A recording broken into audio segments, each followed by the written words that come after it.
Hey everyone, it's Heather Nichols, and I'm going to show you today how to tea-dye felt and create a felt border for a card project. We're going to start with, I have several colors of the paper tray felt, and I also have some vintage lace trim from my stash. You're going to need black tea bags. Do not use just herbal tea. You won't have good results with it, so we're going to use black tea. I boiled the water and I just threw a bunch of tea bags in the water. I didn't count them really. It looks like I've got about 6 in there, and I know that those are the great big tea bags for a pitcher. And what I'm doing, I brewed my tea and I'm putting my pieces of felt and my pieces of lace right into the tea in this bowl on the table. And I kind of stirred it around and made sure stuff was pushed down, and I really just left it in there about a half an hour. You can leave it longer if you want. You can do it overnight if you want. You know, it's kind of like tie-dye. The longer you leave it in, the darker the color is going to be. Then when you're done, you want to pull it out. One thing that you need to know about felt is that because we're getting it wet, and I did stir it around in the bowl a little bit, you're going to have some shrinkage. So expect that when you're planning your project, that you're going to have some shrinkage. And it also takes a nice amount of time to dry.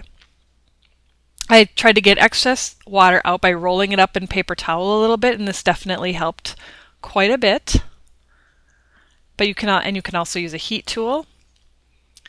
If you want to try throwing it in your dryer, it's not going to hurt it. You might have additional shrinkage, but I don't think it's going to be significant enough that it's not going to work for die cutting. I really just left it overnight to dry, and that really was the best way to do it. After it was all dry, I'm going to die cut my shapes. I'm starting with a couple border dies. I've got the leafy vine die and a rickrack die.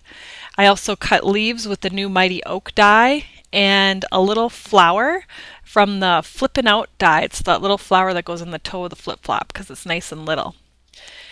So I'm just arranging the leaves here on the little rickrack piece, and then if you can see in the card above, I have the little flowers going up the leafy vine die. I'm going to use a liquid glue.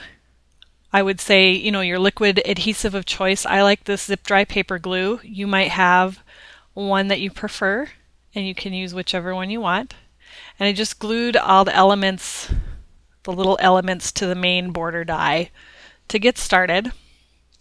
And then I took it to my sewing machine. If you look close, you can see that I stitched down the center of each one. And you don't have to do the machine stitching. You can just glue it, or if you'd like to hand stitch, or however you want to do it. I just like the look, and I know everything's going to stay together.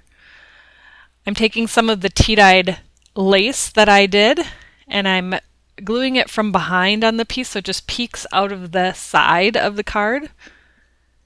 There's a couple different kinds of lace that I'm using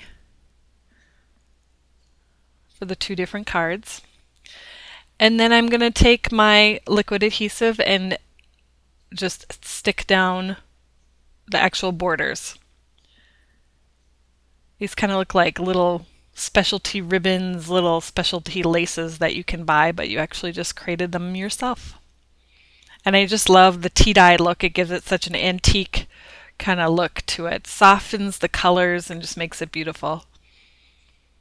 I'm using some little pop-up squares to put it onto my card base. My card base is a vintage cream, and I used the Happy Anniversary from Think Big Favorites, number 16. And there you have it. There's the leaf border die. And here is a detail shot of the felt border. And here's the one with the little bitty flowers. And here's a detail of that. So I can't wait to see what you all create, and I hope you're having a great day at Stamp-a-Faire.